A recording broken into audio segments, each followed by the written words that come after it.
Honest to God, this is true, folks. Very evil people are running the planet and want to kill you. And they're trying to do that, and they're aggressively pursuing this goal right now. I did not deserve to go through what I went through. I did not deserve to be tortured. The ceremonies they make people go through and the horrible things that they make people do. Honest to God, this is true, folks. All right, ladies and gentlemen, we're back and we're still trying to figure out what's happened with David Willcock. We have to be totally honest. I'm not buying the narrative that's being sold to us right now. Now, unfortunately, David Willcock, according to the official narrative, took his own life, shot himself in the head. And I just don't believe it. People have gave their reasons as to why they believe David Willcock may have taken his own life. We're talking about debts. We're talking about dodgy companies that he was investing in. We're talking about potentially suffering with some form of mental health, other potential relationship breakdowns, ladies and gentlemen. People have mentioned so many different things, their own opinions as to why they believe David Willcock may have taken his own life. But I just don't buy it. It's kind of like the whole Jim Carrey situation, isn't it? And what do I mean by that? It's like, well, we saw that fake Jim Carrey. The world went absolutely mad. We had this makeup artist claim it was him. That turned out to be fake. Since then, we've never seen that Jim Carrey again. Never. Where's he been? Where's he gone? It's been 2 whole months. You're telling me Jim Carrey hasn't done any type of appearances since then? You're telling me Jim Carrey hasn't wanted to do an interview to kind of talk about that moment, show us how we were all wrong? And why it's so similar to David Willcock's situation is because we've been given a story, we've been given a narrative with no evidence, nothing to support it, to back it up. It's just like, well, you just got to take it. Yeah, this is what it is, lap it up. We don't have to prove that this is the truth. You just need to accept it as the truth. Like, we can all sit there and see that that's not Jim Carrey, but you want us to believe that it is, without actually providing any evidence, without doing a further interview. And it's the same with the David Willcock. He has apparently taken his own life, no proof of that whatsoever. We don't have CCTV footage of him outside his own property, or we don't have body cams from the police. We don't have the audio of the phone call that was made to the police. Bear in mind, we were told he called the police when he was having a mental breakdown. He didn't call a family member, he didn't call a friend, he didn't call someone he could trust, he calls the police. He dials 911. Even the operator must have been thinking, well, I don't really want to send the police if you're claiming to have a mental breakdown. I would rather send an ambulance, unless you're telling me he told the operator he had a gun and he was about to do something crazy with it. But where's the audio of that phone call? Where is it? Because all calls are recorded. Where is the statements from the police? Where are statements from witnesses that may have seen David outside his house with the gun? See, there's even conflicting statements at this point. And the conflicting statements at this point are the police saw him take his own life, and then there's another one saying the police didn't see him taking his own life. They heard it. They just heard it. So if they've just heard it, let's say the official one is they've just heard it. How do they know it was him that took his own life? How do they know someone didn't make it look that way and was able to escape before they got there? Bearing in mind, they only heard it. See, if they would have seen it, then they should have the body cam evidence. Can't have it both ways, ladies and gentlemen. You can't have it both ways. Anyway, the reason why we're here is we are going to be looking at videos of things that David Willcock said before he died. And this is part 2. Fasten your seatbelts, hit the like button, let's get into it. The Earth has a series of hollow cavities inside everywhere. It's like a whole entire matrix of big giant caves, 20 to 40 miles deep. And there are, in fact, little white critters that live in there. And there's running water and there's vegetation. It all looks kind of creepy, but ET civilizations can go in there and they can use that water and light as a starting point, and then they can terraform it. They've been living inside the Earth. They look like us. They look human, but their eyes are slightly larger. David Willcock claims that NASA has discovered 40 billion planets with human-looking ETs. 40 billion. NASA has already publicly stated there's 40 billion with a B, 40 billion watery Earth-like planets just in our galaxy. That is official. There are human populations on these planets, and this is because evolution ultimately is written into the laws of quantum physics. You could and do have planets that are entirely oceanic, where they don't have any continental mass above the surface of the oceans. And then you're going to have an aquatic species, and it could be any of a variety of types like we see in our oceans, that become humanoid and sentient, and they will have limbs and heads with eyes, nose, mouth, ears, just like we have, are more or less similar.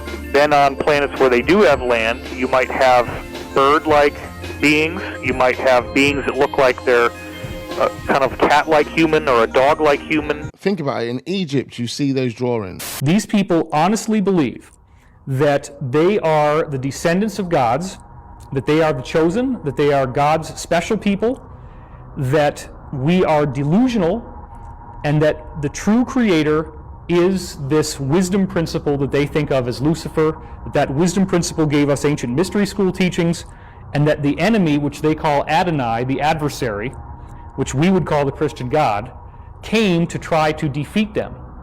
Then they even take it a step further and they look at texts like the Bible and they say that where it says in the end times that God will take the money from the wicked and restore it to the just, that we as a planet are the wicked and they are the just. So this is how they justify their financial corruption.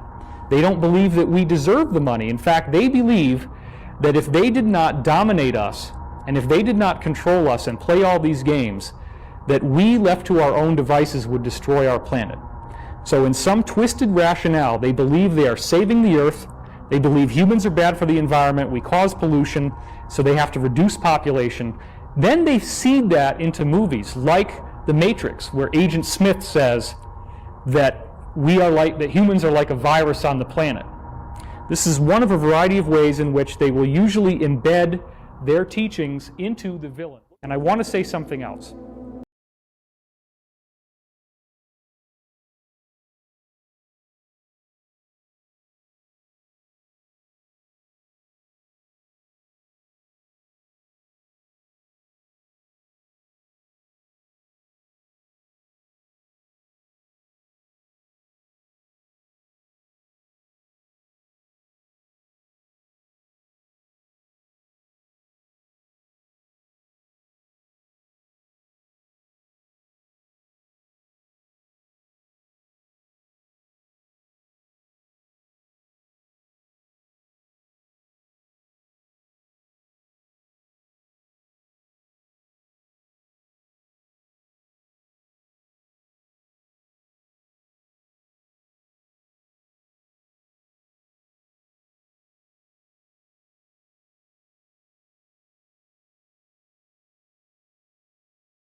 Are you familiar with there being any bases that our government or the cabal might have that would be under the ocean? Yes. And how would that work based on what you know? How would you build a base at the bottom of the ocean, let's say? Well, there's bases that were already there that they took over that have been here for millions of years that were already functional, and they found these bases in different parts and different areas. And most of the bases, so are not just like bubbles on the bottom of an ocean. They're actually under the ocean's crust. Right. So that's how they really bore in there. And they build it from underneath up. They don't go down from the surface of the ocean with a bunch of 2x4s and steel parts. It's a very complex, a very advanced way to make an underground sea lab. Sea labs exist all over the world. That's what it's called, a sea lab? Sea labs, Okay. yeah, are all over the all over the world. Very small. You might see a small one on the bottom of the ocean, but underneath that is really where the base is. It's underneath and the crust of the bottom of the ocean and the rock. So by digging down first and then working from the bottom up, does Correct. that prevent against erosion and cataclysms and that kind of thing? I think it's probably the safest way to do it without being noticed. Right. It's a secrecy thing. After what happened many years ago with the Taos Hums, they were worried that people were catching on with what they were doing with this, making these tunnels, but now they're using a different type of technique. Of course, as you know, they make big lava tubes and melt rock, and they don't use the old-fashioned drills. You see these pictures of these ancient drill bits that are like 150 feet in diameter, and Right. That's old school. Some skeptics might say that we barely even have the ability to get any submarine that far down. The pressure would crush any type of technology. So how have they overcome those limitations of the pressure? Oh, no, they don't use submarines that use, our own alien reproduction vehicles. We form our own gravitational force, so we're inside our own gravity field. So we cannot get crushed. I mean, we form, that's why you can go to space, and that's why you see some of these UFOs and these other ones just go right into the water that you keep going, because they're in their own environment of their own gravity. So it'd be easy for that to, for them to transport people or equipment or whatnot. But they always have a direct link to these tunnels, is what it's all about. And there's many tunnels all around the world. And there's enough pressure that they can generate enough gravity that they can easily counteract the pressure of the ocean? Oh, absolutely. Plus, they can transdimensionally change the size of themselves. How would that work? Well, they kind of like dematerialize, but you're still there, but you're just out of this frequency just a hair, so you're not really you don't fall under the laws of the science. That's interesting. Bunkers and bases underneath the ocean. There's been a number of sightings whereby people have claimed to have seen UFOs coming out of the water, coming out of the ocean. Some of them are nose diving in. Where are they going? Maybe to these underground bunkers, these underground facilities. I don't know. Very evil people are running the planet and want to kill you. And they're trying to do that, and they're aggressively pursuing this goal right now. There are two lines of reality in the world. In one reality, you are believing everything that they tell you, and you can't understand why things are so crazy. Those people who want to live in that denial, they are being battered by experience, they are being battered by information, they are being battered by consciousness, and they are seeing all of these things come in to their reality, whether they like it or not. Those of us in the truth community say, we don't understand why people can't conceptualize such simple things. This is simple information. Why can't you understand something that's so easy? Please try to have more compassion for these people who are suffering. I totally and understand agree. that it has nothing to do with the simplicity of the concept. The concept is very simple. Very evil people are running the planet and want to kill you. And they're trying to do that, and they're aggressively pursuing this goal right now. This dude also proved God is real. And say, well, I don't believe this, and it makes me scared, and it makes me feel unsafe. But hypothetically, theoretically, maybe perhaps, just in case, what if it's real? Your maturation is the awakening that you are in a hero's journey, that there is a huge villain, and you better get off your ass and fight him before he kills you. That's what's so hard to understand. The alchemy of the galaxy, the alchemy of Jesus Christ, is that you will become like him. John 14:12. As I do these things, so shall you do them, and greater things. Amen. So when we're looking at the possibility of liberating ourselves from the suffering that so many people have, it ultimately comes with the understanding that you cannot die. You cannot die. You are not threatened by anything. You have nothing to worry about. And this whole entire world, as traditional as it seems to be, is actually a reality construct. It's not real. It's an illusory reality. That's the awakening. That's why people have a hard time seeing something that, oh, it's so simple. Why can't they see it? It's such an easy thing to understand. No, it's a paradigm shift. It's coming to realize that everything you ever thought was true in your life is a freaking lie. You were lied to about every single thing. There are satanic communities where everybody's in on it, and they have mind control where you don't know they did anything, and they do it so well that you can't remember that they did anything. And they control us by frequencies. And it's been used a lot more than I thought, and so many victims are not aware that anything ever even happened to them. I have a personal stake in getting rid of these things because they abused me, and I am not happy about it. And if you think this is fake and you want to laugh at me, and you think that I'm making up abuse memories and that this shit didn't really happen to me, And this is why he's gone, y'all. I did not deserve to go through what I went through. I did not deserve to be raped. I don't care what happens to me anymore, folks. Now that I know what they did, I don't care. I don't care what they say. I don't care what they say about me. This has got to stop. We need this thing to end. We need these people to stop succeeding in what they're doing, and we need their overlords to stop gaining the louche energy, torture, the ceremonies that they make people go through, and the horrible things that they make people do.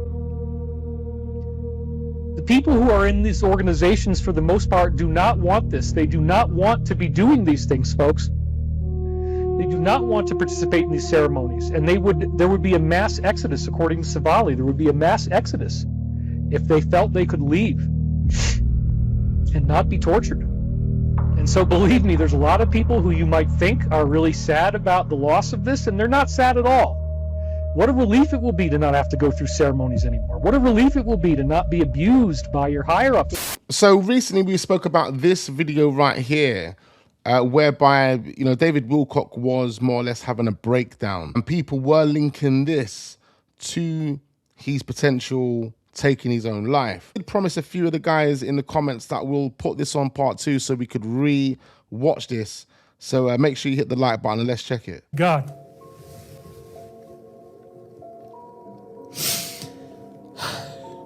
This is true, folks.